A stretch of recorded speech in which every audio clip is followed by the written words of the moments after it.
Hey yo, what is up guys? So right here guys, we have Matt. Shout out to Matt, go give him a follow.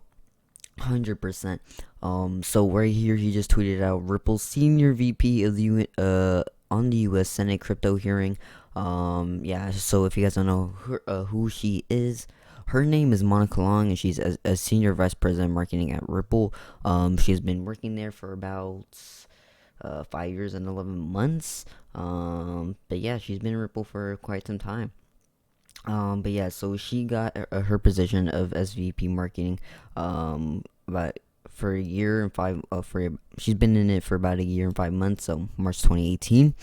So yeah, that's a little bit about Monica Long. So she's gonna put her insight on the U.S. Senate crypto hearing on some very important issues that's been going on around. Again, I'm sorry that the video is a little bit blurry, but yeah. So right here, guys, we have Ripple senior VP on the U.S. Senate crypto hearing. Congress was not excited about cryptocurrency. Sorry, let me rewind it back. Okay, guys. Congress was not excited about cryptocurrency last week. A lot of skepticism. How do you expect to change lawmakers' minds? You know, I think it's about helping them to understand that we are at a critical crossroads here in history where regulation in the U.S. that ensures responsible actors can use these technologies in a way that continues innovation will set the U.S. up for global leadership, much like global regulatory frameworks did in the 90s with the internet. So right here, if you guys remember, Brad Garlinghouse tweeted out this later today, the industry is at crossroads. On the eve of more congressional hearings on blockchain, we Ripple want to make things clear. Not all crypto is the same, and we committed to partnering with governments and financial institutions globally.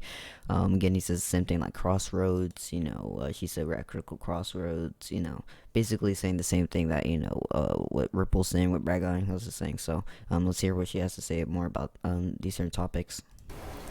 So, Brad Garlinghouse, your CEO, was on the show last week, talked about how Facebook's Libra plan was a little bit presumptuous, a little bit arrogant. How concerned are you that what Facebook has done here could actually derail plans for Ripple and other crypto players, given the regulatory pushback?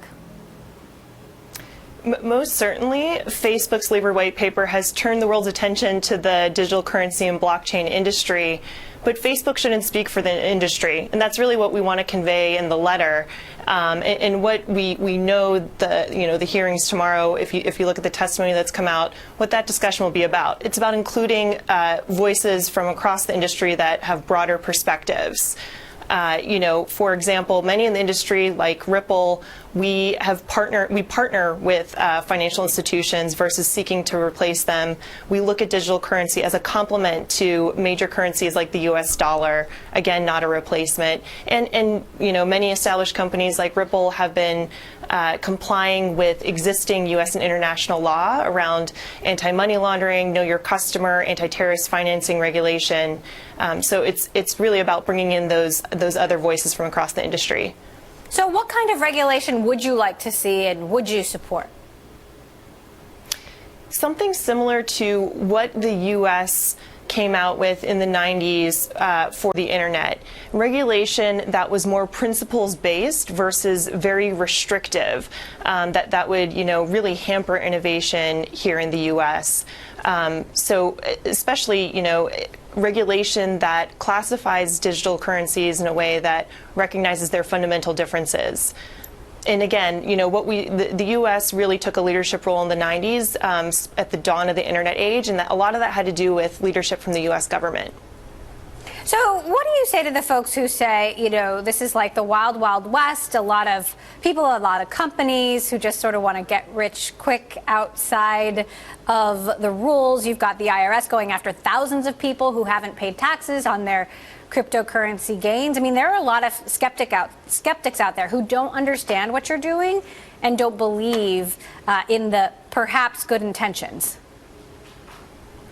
Yes, and within any industry at all, there's responsible actors and there's bad actors. And I think what a good regulatory framework looks like, it sets up the responsible actors to innovate and to improve efficiencies in the global financial system while washing out those bad actors.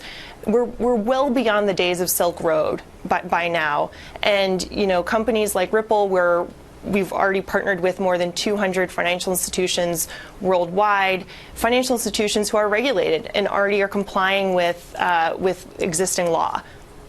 Is Facebook a bad actor or a responsible actor?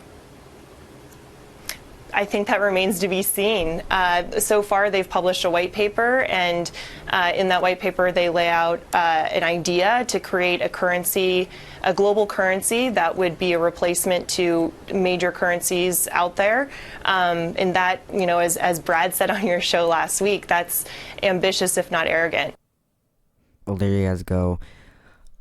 Ripple's senior vice president of marketing at Ripple brought some very interesting things. Again, guys, I'm going to be doing the Senate hearing that they're going to be doing on digital currencies and blockchain tomorrow. I think it's going to be very interesting, especially with them coming out with the Congress letter right before the day that happens. I think it's going to be a very interesting day tomorrow, again with the whole SBI thing. So very interesting things are coming up. So I'm excited to hear what they have to say about digital currencies and blockchain. Again, they're trying to say, hey, don't paint it, don't put us, with the other cryptocurrencies. We're not trying to replace money. We're trying to move money. We're trying to innovate it into a new level. So 100%, very interesting things to look forward to. Alright, guys, I'll see you guys in the next one. Hopefully, you guys have an amazing day. Peace, peace.